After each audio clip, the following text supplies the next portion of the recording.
What's up, guys? This is Oro NBA, and this is my 2023 prediction. I posted a video last year on how the Warriors are winning the championship, and we all know how that went. It needs more views, so make sure you watch that.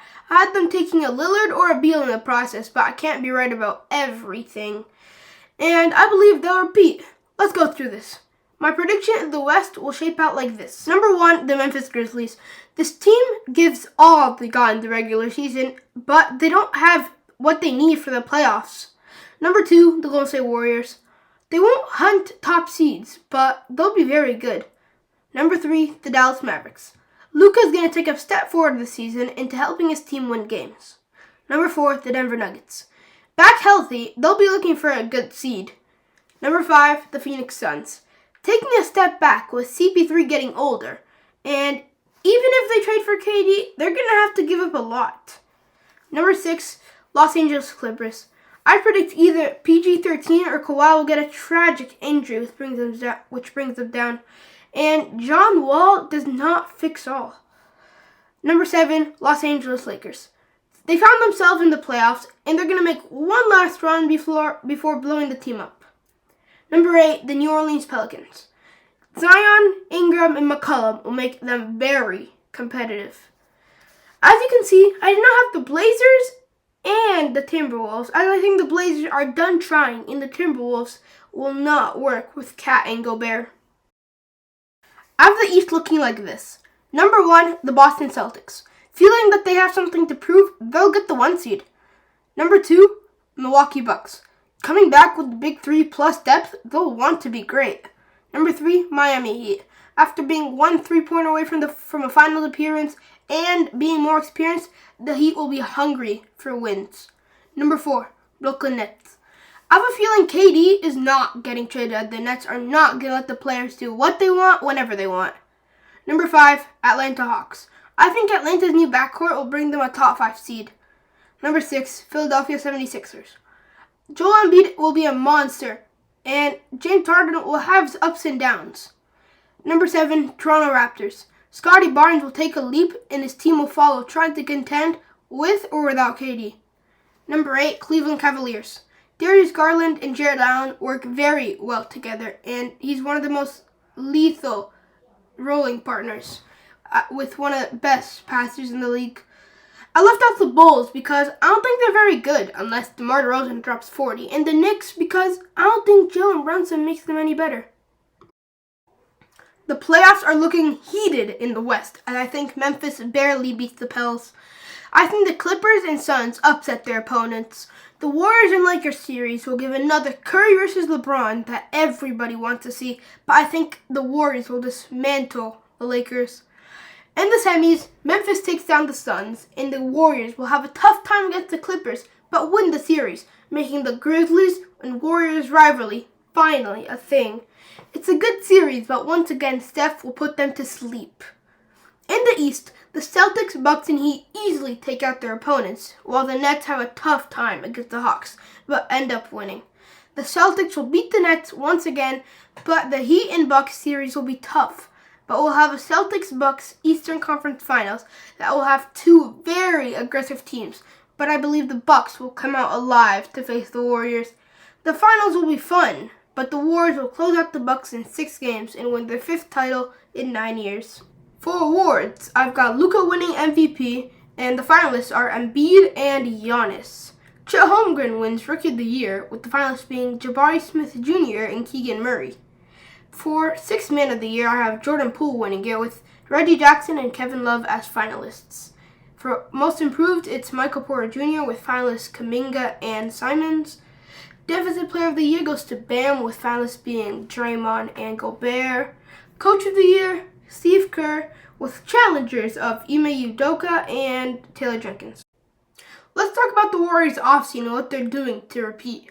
The Warriors had the 28th pick in the draft plus a couple seconds. They got Patrick Baldwin Jr., Ryan Rollins, and Gui Santos. And even though the Warriors are masters at finding gems late in the draft, like Jordan Poole, that's not always the case. You remember Jacob Evans III? The Warriors' first round draft pick from a couple years. You probably don't, because he's out of the league.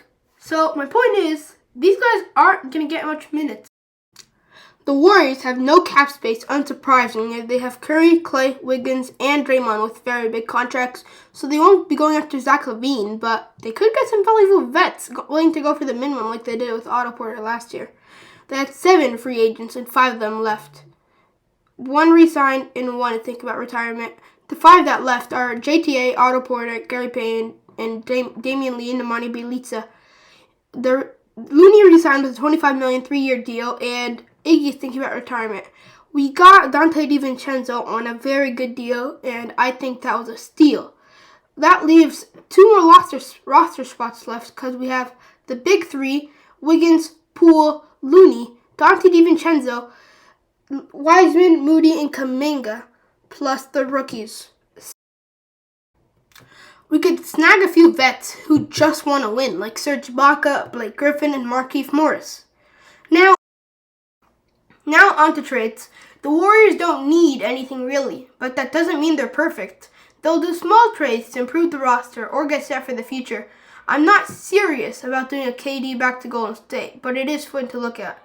Turns out KD to the Warriors is a real possibility, so a trade package would look like this. Kevin Durant for Wiseman, Wiggins, Kuminga, Moody, and Poole, with a few picks. This is what the Nets want in a trade package for the star player. They won't take less, and the Warriors will not give more. Actually, I'm not sure if the Warriors are willing to give up all this, but it's the only thing they can do to get KD.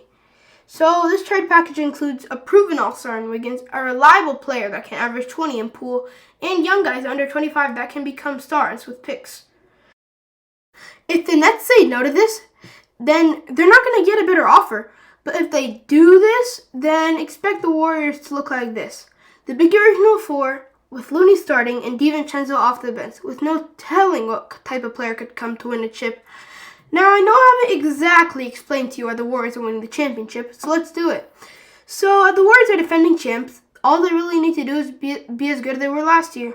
And don't tell me LeBron is putting the Lakers together for a title run, or that the Blazers are getting KD and coming at us, or that the Nuggets just needed Jamal Murray and they would have beat the Warriors. And at wash, John Wall is making the Clippers champions. And in the East, the Nets are broken down, the Bucks aren't going in no real direction, and the Celtics are a bit young. The Heat need more, and the Sixers are stuck with James Harden. So the Warriors just need to do the same thing, but just in case a team emerges from the depth of the ocean, this segment isn't needed, but fine, here we go. Assuming we do no trades for KD, of course.